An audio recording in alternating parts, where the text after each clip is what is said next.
11 సంవత్సరాలు గడిచిపోయింది.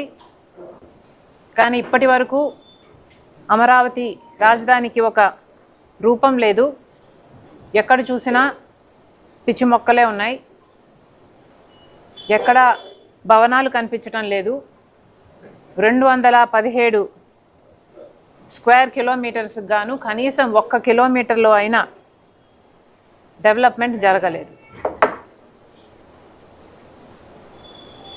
కానీ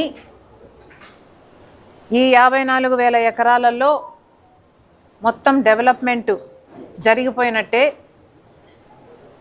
అమరావతి ఒక విశ్వనగరం అయిపోయినట్టే, అమరావతి ఒక బెస్ట్ లివబుల్ సిటీగా వీళ్ళు మార్చేసినట్టే. ఇప్పుడు ఇంకా డెవలప్ చేయడానికి అమరావతిలో భూములు లేనట్టే. ఇప్పుడు చంద్రబాబు గారు మళ్ళీ సెకండ్ ఫేజ్ భూసేకరణకు స్కెచ్ వేస్తున్నారు. ఇది ఎంతవరకు న్యాయమో మరి చంద్రబాబు గారే సమాధానం చెప్పాలి. 54,000 ఎకరాలను మీరు అమరావతి కోసమని తీసుకొని దాంట్లో ఏమాత్రం డెవలప్మెంటు చూపించకుండానే సెకండ్ ఫేజ్గా 44,000 ఎకరాలను తీసుకోవడానికి సిద్ధపడ్డారు. దానికి గాను 16,666 ఎకరాలేమో 7 గ్రామాల నుంచి వెంటనే సేకరించడానికి తయారైపోయారు. ఇక చంద్రబాబు గారు అంటారు, మనకు రాజధానిగా ఒక అంతర్జాతీయ స్టాండర్డ్స్తో ఉన్న రాజధాని కావాలా వద్దా, మనకు రాజధానిగా ఒక మున్సిపాలిటీ కావాలా లేక గ్లోబల్ సిటీ కావాలా అని మళ్ళీ చంద్రబాబు గారే ప్రశ్న వేస్తున్నారు. అయ్యా చంద్రబాబు గారు, మీరు 2014లో ముఖ్యమంత్రి అయిన తర్వాత అమరావతికి కావాల్సిన 54,000 ఎకరాలు సేకరించినప్పుడు ఇది మున్సిపాలిటీ కోసమే సేకరిస్తున్నాము అని మీరు అప్పుడు చెప్పలేదు కదా. 54,000 ఎకరాలలో మీరు మొత్తం ఒక బ్రహ్మాండమైన నగరాన్ని నిర్మిస్తామని సింగపూర్ను, జర్మనీని లేక న్యూఢిల్లీని తలపించే రాజధానిని నిర్మిస్తామని మీరు చెప్పలేదా? ఈ 54,000 ఎకరాలలోనే అన్ని రంగాలకు అమరావతిని ఒక హబ్గా చేస్తామని, ఒక గ్లోబల్ సిటీగా చేస్తామని చంద్రబాబు గారు చెప్పలేదా? మరి ఇప్పుడు ఈ 54,000 ఎకరాలకు అసలు విలువే లేనట్టు, ఈ 54,000 ఎకరాలైతే అసలు సరేపోనట్టు, ఈ 54,000 ఎకరాల్లో అయితే కేవలం ఒక మున్సిపాలిటీ మాత్రమే కట్టగలము, మనం ఒక గ్లోబల్ సిటీ కట్టుకోవాలి అంటే ఇంకా భూమి కావాలి అని ఇప్పుడు 11 ఏళ్ల తర్వాత మీరు మాట్లాడుతున్నారు అంటే 54,000 ఎకరాలు, వాటిలో 34,000 ఎకరాలు ఇచ్చిన రైతులు మరి ఇప్పుడు మిమ్మల్ని ఏమనుకోవాలి? వాళ్ళందరినీ మీరు వెన్నుపోటు పొడుస్తున్నట్టు కాదా? ఇప్పుడు కొత్తగా సేకరించే భూమి సేకరించకపోతే అసలు ముందు సేకరించిన భూమికి అసలు విలువే లేనట్టు మీరు మాట్లాడుతుంటే, మీరు మానసికంగా రైతులని భయపెట్టే లేకపోతే బ్లాక్మెయిల్ చేస్తున్నట్టుగా మీకు అనిపించటం లేదా?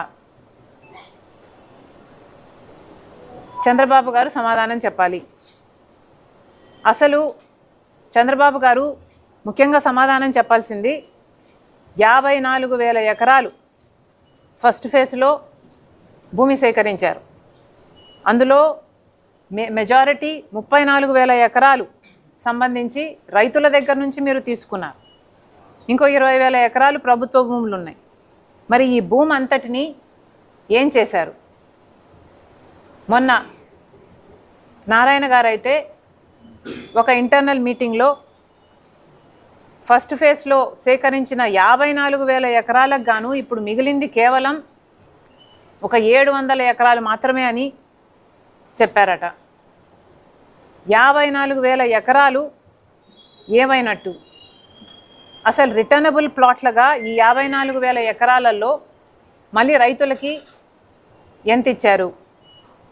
ఇన్ఫ్రాస్ట్రక్చరు, మౌలిక సదుపాయాలు వీటన్నిటికీ కలిపి ఎంత పక్కన పెట్టారు?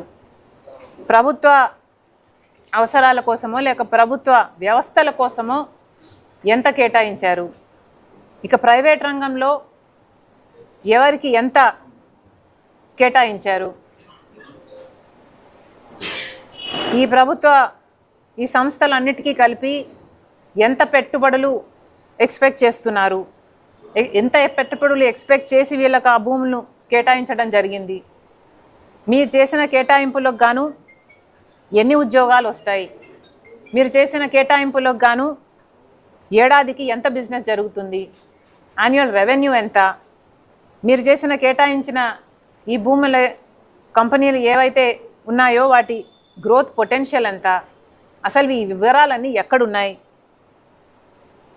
ప్రభుత్వం సంబంధించిన సిఆర్డిఏ వెబ్సైట్లో ఇవన్నీ ఎందుకు దాచిపెట్టారు? అసలు చంద్రబాబు గారు మొదట వీటన్నిటికీ క్లారిఫికేషన్ ఇవ్వాల్సిన అవసరం ఉంది. 54,000 ఎకరాలను మీరు ఎలా కేటగిరైజ్ చేశారు?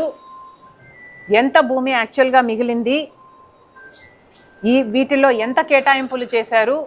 ఎంత పెట్టుబడులు ఎక్స్పెక్ట్ చేస్తున్నారు? ఎన్ని ఉద్యోగాలు వస్తాయి? దీంట్లో ఏదైనా ఎకనామిక్ బూమ్ ఉందా? ఎకనామిక్ గ్రోత్ ఉందా? ఎందుకంటే ఇండస్ట్రీజో లేకపోతే బిజినెస్ జనరేట్ చేసేటివి లేకపోతే ఒక సిటీకి గ్రోత్ అంటూ ఉండదు. కాబట్టి ముందు చంద్రబాబు గారు ఆ 54,000 ఏకర్స్కి గాను ముందు వైట్ పేపర్ రిలీజ్ చేయాలి, శ్వేతపత్రం రిలీజ్ చేయాలి. అసలు ఈ డీటెయిల్స్ అన్నీ కామన్ మ్యాన్కి కానీ అపోజిషన్ పార్టీస్కి కానీ తెలియకుండా ఎందుకున్నాయో చంద్రబాబు గారు చెప్పాల్సిన అవసరం ఉంది. ఈ 54,000 ఎకరాలను పూర్తిగా డెవలప్ చేసేసినట్టు ఇక అదనంగా 44,000 ఎకరాలు తప్పకుండా కావాలి అన్నట్టుగా ఇప్పుడు చంద్రబాబు గారు కలరింగ్ ఇస్తున్నారే. దీంట్లో అంట 5,000 ఎకరాలు గ్రీన్ఫీల్డ్ ఎయిర్పోర్ట్ కంట. గ్రీన్ఫీల్డ్ ఎయిర్పోర్ట్కి 5,000 ఎకరాలట. ముంబైలో శివాజీ ఛత్రపతి ఎయిర్పోర్ట్కి ఉన్నది 1,850 ఎకరాలు. భోగాపురంలో ఎయిర్పోర్టుకు కేటాయింపు జరిగింది 2,200 ఎకరాలు అనుకుంటా. ఇక్కడ మన గన్నవరంలో ఎయిర్పోర్టుకు ఉన్నది 1,250,000 ఎకరాలు కావచ్చు. మరి చంద్రబాబు గారికి 5,000 ఎకరాలు ఎందుకు కావాలో అర్థం కావటం లేదు. Visakhapatnam is the biggest city as of now in Andhra Pradesh. Visakhapatnam భోగాపురానికే 2,200 ఎకరాల ఎయిర్పోర్ట్ ఉంటే మరి అమరావతికి 5,000 ఎకరాలలో ఎయిర్పోర్ట్ అవసరమా? అంత బిజినెస్ ఇక్కడ ఉందా? అంత ట్రాఫిక్ ఇక్కడ ఉందా? ఇప్పటికే ఇప్పుడు ఉన్న ఎయిర్పోర్టుకు గాను వస్తున్నది కేవలం 90% ఆఫ్ ద ప్లేన్స్ ఆర్ ఏటీఆర్స్. ఏటీఆర్స్ అంటే అర్థమవుతుంది కదా, చిన్న ప్లేన్లు, బొమ్మ ప్లేన్లు లాగా ఉంటాయి. కనీసం మనిషి కూర్చున్నాక కాలు చాపుకుందామా అంటే అసలు పొడుగ్గా ఉంటే మనిషికి కాలు కూడా పట్టవు దాంట్లో. అలాంటి ప్లేన్లే వస్తున్నాయి. చంద్రబాబు గారికి, పవన్ కళ్యాణ్ గారికి, లోకేష్ గారికి వాళ్ళు కమర్షియల్ ప్లేన్స్లో ట్రావెల్ చేయరు కాబట్టి తెలియకపోవచ్చేమో అని చెప్తున్నాము. సార్ ఇక్కడికి వచ్చేవి అన్నీ మోస్ట్లీ 90% ఏటీఆర్సే. ముందు అది బాగు చేయండి. ముందు ఇక్కడున్న ఈ ఎయిర్పోర్ట్లో ఉన్న ప్లేన్స్ కండిషన్స్ని బాగు చేయండి. ఇప్పుడున్న ట్రాఫిక్కి, ఇప్పుడున్న ఫ్లై చేసే ట్రాఫిక్కి, ఈ జనానికి మీరు మేలు చేయండి. పక్కనే కొత్త ఎయిర్పోర్ట్ కూడా కడుతున్నారు. ఆ ఎయిర్పోర్ట్ కంప్లీషన్ కూడా ఇంకా కాలేదు. ఎప్పుడు ఎయిర్పోర్ట్కి వెళ్ళినా దాని మీద పనులు జరుగుతూనే ఉంటాయి, కానీ ఇప్పటికీ డెలివరీ కాలేదు. ఏదైనా అవసరం ఉంటే ఇప్పుడు ఉన్న ఎయిర్పోర్టునే ఇంకొంచెం విస్తీర్ణం పెంచుకోవచ్చు. కానీ అదేదో పనికే రానట్టు, ఇప్పుడు అది అవసరమే లేనట్టు మళ్ళీ 5,000 ఎకరాలలో కొత్త ఎయిర్పోర్ట్ కడతామని చంద్రబాబు గారు అంటున్నారు. సబబేనా? ఇక 2,500 ఎకరాల్లో ఏమో స్పోర్ట్స్ సిటీ అట. పెద్ద పెద్ద ఒలింపిక్స్ కండక్ట్ చేసిన బీజింగు, లండను లాంటి సిటీస్లో కూడా ఈ ఒలింపిక్ స్టేడియం సైజులు చూస్తే 150 ఎకరాలను దాటలేదు. మనకెందుకండి 2,500 ఎకరాలు మన స్పోర్ట్స్ సిటీకి మనకు అవసరమా? అంత డబ్బు మనం పెట్టాలా? మింగ మెతుకు లేదు కానీ మీసాలకు మాత్రం సంపంగి నూనె కావాలన్నాడట ఒకడు. మనకు ఫీజు రీయింబర్స్మెంట్కైనా, మన ఆరోగ్యశ్రీకైనా, కనీసం మెడికల్ కాలేజీలు కట్టుకోవడానికైనా మన దగ్గర డబ్బు ఉందా? మనం కట్టుకుంటున్నామా? మన దగ్గర బేసిక్స్కే డబ్బు లేదు కదా. చంద్రబాబు గారు మళ్ళీ ఆలోచన చేసుకోవాలి. ఇంకో 2,500 ఎకరాలు స్మార్ట్ ఇన్వెస్ట్మెంట్స్, స్మార్ట్ ఇండస్ట్రీస్ కన్నారు. అయ్యా చంద్రబాబు గారు, ఫస్ట్ ఫేజ్లో 54,000 ఎకరాలలో ఎన్ని స్మార్ట్ ఇండస్ట్రీస్ వచ్చాయి? ఎంతమంది పెట్టుబడులు పెట్టారు? ఎన్ని ఉద్యోగాలు వచ్చాయి? 54,000 ఎకరాలలో ఏదైనా స్మార్ట్ ఇండస్ట్రీస్ వచ్చి డెవలప్మెంట్ జరిగిందా? మరి మీరు ఫస్ట్ ఫేజ్లో మీరు ఏ స్మార్ట్ ఇండస్ట్రీ పెట్టనప్పుడు సెకండ్ ఫేజ్లో 2,500 ఎకరాలలో మీరు స్మార్ట్ ఇండస్ట్రీ పెడతారు అంటే ఎవరు నమ్ముతారు సార్? చంద్రబాబు గారు ఆలోచన చేసుకోవాలి. ఇటీవల విశాఖపట్నంలో కాన్ఫెడరేషన్ ఆఫ్ ఇండియన్ ఇండస్ట్రీ సదస్సు ఒకటి జరిగింది. దాంట్లో వచ్చిన పెట్టుబడులు చూస్తే మొత్తం 13 లక్షల కోట్ల రూపాయలు పెట్టుబడులు వస్తే మొత్తం 95% of them are 90% of them are in Visakhapatnam. కేవలం 50,000 కోట్ల రూపాయలు మాత్రమే అమరావతికి ఇంట్రెస్ట్ చూపారు. దాదాపు 400 MOUలు జరిగితే కేవలం 35 మాత్రమే అమరావతికి సంబంధించినవి ఉన్నాయి. మరి చంద్రబాబు గారు ఇది కండక్ట్ చేయడమే విశాఖపట్నంలో చేస్తే మీరు అమరావతిని ఎలా ప్రమోట్ చేసినట్టు అవుతుంది? మీరు విశాఖపట్నంలో దీన్ని కండక్ట్ చేశారు కాబట్టి అందరూ విశాఖపట్నంలోనే పెట్టుబడులు పెట్టడానికి ముందుకొచ్చారు. మరి మీకే చిత్తశుద్ధి లేనప్పుడు, అమరావతిని డెవలప్ చేయాలి అని మీకే లేనప్పుడు, మరి భూములు ఇచ్చిన ఈ రైతులైనా లేక ఆంధ్ర రాష్ట్ర ప్రజలైనా మిమ్మల్ని ఎలా నమ్ముతారు? అమరావతిలో ఎంత గ్రోత్ ఉందని, గ్రోత్ పొటెన్షియల్ చూపిస్తున్నారు మీరు. ఇచ్చిన భూములు ఇచ్చారు, భూములు ఇచ్చిన రైతులకే కాన్ఫిడెన్స్ లేదు. మళ్ళీ రెండో ఫేజ్ కింద రైతుల దగ్గర నుంచి మళ్ళీ భూములు ఎక్స్పెక్ట్ చేస్తున్నారు. వాళ్ళకి ఏమాత్రం భరోసా కలిగించకుండానే 54,000 ఎకరాలలో ఫస్ట్ ఫేజ్లో 34,000 ఎకరాలు ఇచ్చిన రైతులకే ఇంతవరకు దిక్కులేదు. రిటర్నబుల్ ప్లాట్లు ఇంతవరకు వాళ్ళ చేతులలో పెట్టలేదు. ఆన్లైన్లో ఉన్నాయంటున్నారు, రిజిస్ట్రేషన్ అయిందంటున్నారు, పేపర్లో ఉందంటున్నారు. కానీ చాలామంది రైతులకి కనీసం వాళ్ళ భూములు ఎక్కడున్నాయో కూడా మాకు తెలియదు అంటున్నారు. ఇది ఎక్కడి న్యాయం అని అడుగుతున్నాం.